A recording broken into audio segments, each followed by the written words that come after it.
Hey gang, it's KR King of D&D Homebrew talking today about giving your players a special starting item. This is something that they get when they roll up their character and they're introduced to the campaign, either at the beginning of a campaign when all the players are introducing their characters, or somewhere later on if characters die or someone joins the campaign. And I think the reason I use special here because what you're trying to do is you're trying to make the players feel special in terms of their place in the world. Now, part of this is, players and their background. Some players totally get into their background. They develop, they come to you with a 5-page thing on their whole deal. And other players kind of have if you use like a backgrounds in 5e, they'll pick those things because it gets you some bonuses in terms of skills and proficiencies and that kind of thing.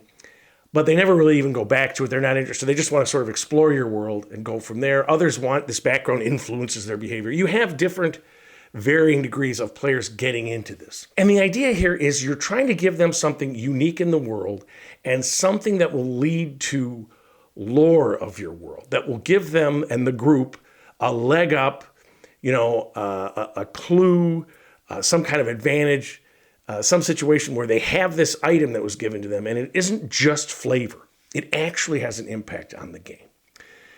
Now, if you do this and you make it a magic item, so for instance, one time I had this tooth. It was like a grizzly tooth as this barbarian wore, and he killed this grizzly bear, with his tribe. He was like an outlander guy. It was a long story, and it was like a +1 protection tooth. Right? It was magic.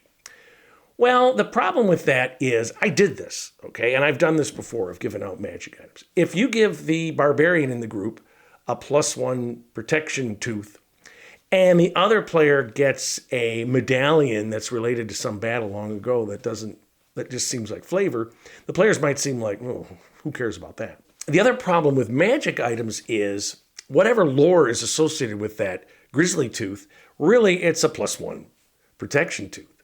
And that's cool, but that's, items, as everybody, the players go out there and they want these items, they want this, they want that. All I want, as soon as I get to this level, I want to get that, or I want to go somewhere where I can buy this or that. And they're always trying to get items, right? But in the end, like when you give out items and stuff, it gets to be so many, they forget about it, right?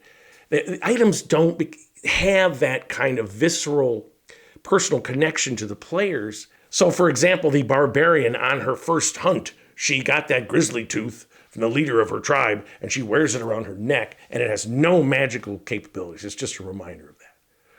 But let's say they are captured or something, or someone in a fight tries to rip that off their chest, and she sees that. I guarantee you that player is going to want to get that back. You've established how important this was to her in terms of her development within the tribe as a barbarian ready to go out into the world. And that has power. That has narrative power. Because what you do is you connect it to the lore and the people's events and places of your world. So let's just say we have a party of standard. We have our barbarian, we have a cleric, we have a wizard, and we have a rogue. And each of them is going to get a special starting item. So I already talked about the grizzly tooth, right? But it could be something else. You remember the beginning of the Conan movie where he goes into that crypt and he finds the sword and pulls it from the giant skeleton, and no, he has his weapon. And it's never established as magic or anything. It's just a sword. But you could say that a barbarian wandering like that, if you want to use Chased by Wolves right out of the movie or not, finds this sword, but it has elaborate carvings on it. In a language, again, if you get into language, then you have comprehend languages and everything. The mystery kind of is so maybe it's some kind of a pictographs or something that aren't truly a language, but relate to some place. And sure enough, the players go to some forgotten city or temple, or some place where there are humanoids living there who this is clearly this is from their civilization. That gives that barbarian character, not only do they have a really great broadsword, it's not magical.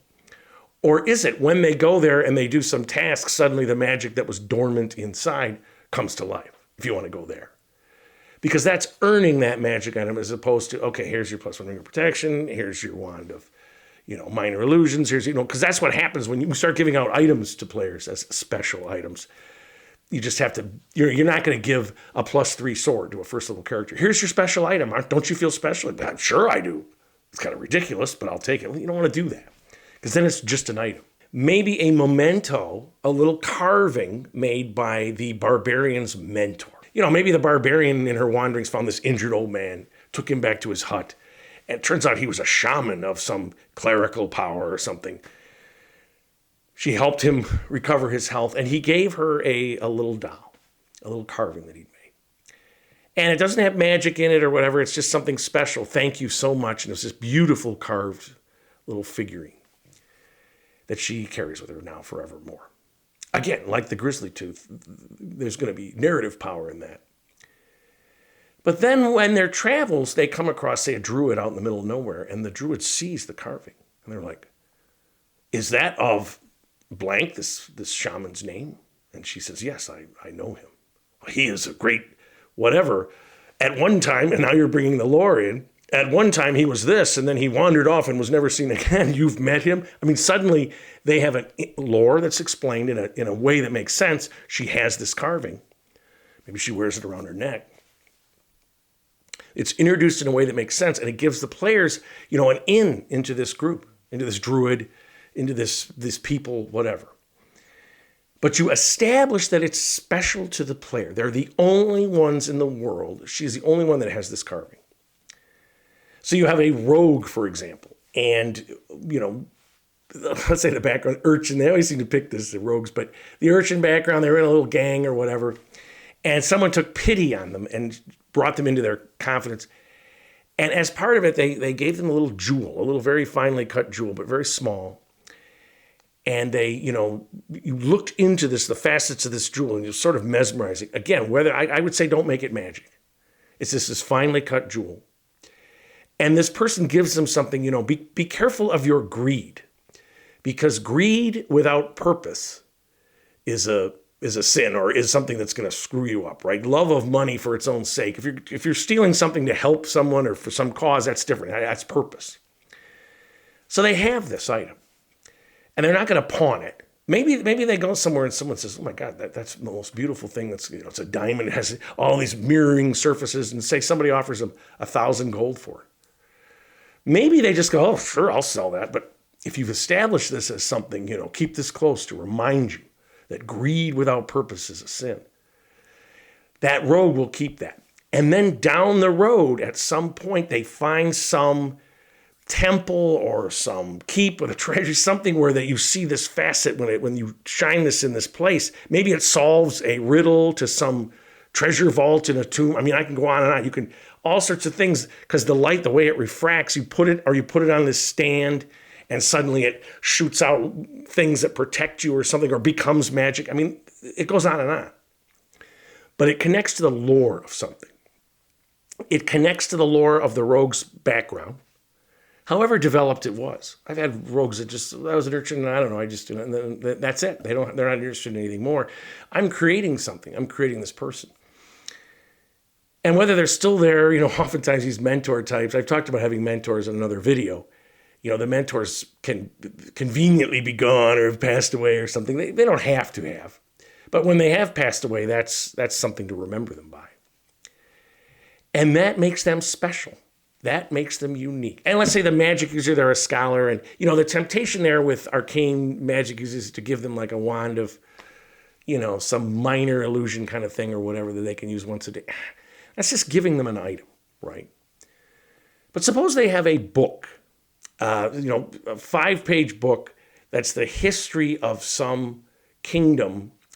And again, you can have a moral to this. They became greedy with their magic power. They delved deeper and deeper into the arcane secrets until they were consumed by this or something like that, right? It's a moral or whatever. And it has some drawings. Or you could use the Voinovich manuscript gag. That's a manuscript created, I think, for King Otto back in like the 8th century, or I think maybe later than that, might be 13th. But they think it's fake. It's a fake language. It doesn't really mean anything. It was just a forgery created for this king to sell for a lot of money. So you have, I think it's glossaria or something. I can't think of the term for something that doesn't, a language that doesn't really exist. Maybe I'll put it up here on the screen. But something like that that's been passed down. And the head, wizard or the person that taught this adept or scholar his first magic or gave him his first book, gave him this little book with this language that's unknown. That player is going to try to find out what that is. And you can say comprehend language, read language. It doesn't work. It seems to be not a language at all. And maybe there's, again, refracted through the, that would be hokey, but refracted through the jewel that the thief has, you could suddenly the letters then make sense or something like that. Whatever the case is, you do connect it to some lore. There's some reason that this book is here and it gives information. And there's something about that wizard deciding these of all the pupils is the one that I give the text to. That I give the Voinovich manuscript to this person, right? And that makes them special. Cleric, you're in this cloistered, you're an adept of some temple, and if you think of it like a monastery or whatever, and you're going through and you're ready to go out into the world and spread the faith, the good works of your god, or the evil ones, but obviously player characters, the good or neutral works, and they are given something. Think about relics. You have those in the Middle Ages where they'd have a piece of the cross, Jesus' cross, or blood in the vial, all sorts of relics of the crucifixion or relics of saints, this sort of thing. Maybe there's a relic item. And again, it's not magical. Let's say it's just a simple piece of wood. And the cleric is told, hang on to this. This relic may protect you at some point. Again, the players are just going to think, it's got some magic. I got to untap it. But maybe not. Maybe when they go to some place, the wood on this relic fits into something like... Oftentimes, I will have ancient remains. So I use Palor as one of my gods, and there's modern Palor, and then there's super ancient Palor, right? The original Palor, and of course, it's evolved over time. And so the icons and whatnot of the ancient Palor are different, and they operate under a different sort of divine magic. This relic would be perfect to, it completes some item that they find, where suddenly it doesn't have to have power, it doesn't have to be like a +2 striking rod or something like that. It could be, if you want. Their appropriate level, and they've done enough. But it could also just fit this together to give them information, and this thing opens up and gives information that they need, more lore. Because what you're doing is you're making the players feel special, and then you're connecting it to the lore of your world to give a reason for the exposition of that lore. Because when you have a homebrewed campaign, and you're presenting the players with, here's what you know about the world, you don't want them to know they don't want to know everything. They want to discover it. They want to do it on their own. And that special item that they have, that special thing that's been handed down to them from their background, from someone important or some event or whatever. Every family has passed down the family crest that was, we received this when we won the battle. We were given became a baron or became some noble. And maybe all of it's been lost. Again, the lore starts to wind in my brain. All of this was lost, and all we have left is this medal. And the son who goes out in the world takes this with him, and he will give it to his son or his daughter or whatever, whoever inherits the mantle of being the fighter. So they carry this with them. They're not going to just say, maybe someone comes up, I'll give you 50 gold for that fancy medal. They're not going to just go, sure. I mean, if you try 10,000, 100,000, it becomes absurd. But you know what I'm saying? Like, it's important to them. It makes them special. And then it connects to something in some other city or and again, it could be an evil figure sees that and says, you are the ones that defeated us. And see what they say, right? Because the specialness can sometimes, you can become a target. But you know what? I don't think that bothers players. I think they go, oh yeah, they like it. They're picking on me. That's why I play this game. That's why I became a fighter. To defend, truth, justice, and the whatever way that you're in. And so this person picks you up because you got that medal. I guarantee you, they're going to say, you're damn right I got this medal. What are you going to do about it? Now, again, you're not trying to goad or provoke, but you see what I'm saying? If you have something that's handed down to you from someone that's important to you, and it's the one thing, and it was given to you, and it's special, that makes you special. That makes your purpose in the game special. And that's what we're going for. The thing about an RPG game is, yes, you have players that just look at all the stats, and I want to be 9th level, and I want to have all this and that. But the true essence of a homebrewed sandbox campaign is, I want to go out in the world and achieve something, explore that world, right some wrongs, or find out the secret of why the world is the way it is, all that great stuff. And what is my connection to it? Where do I fit in this world? And that's what special items do. And when your players buy into that, it opens up another level of engagement, which is the key, or one of the keys to having fun. So hopefully that was helpful to you. If you like what you see, please subscribe to my channel. I'd love to hear comments on starting items that you might give to your players. And most importantly, keep playing an RPG game, whichever one you choose, and tell somebody else about it.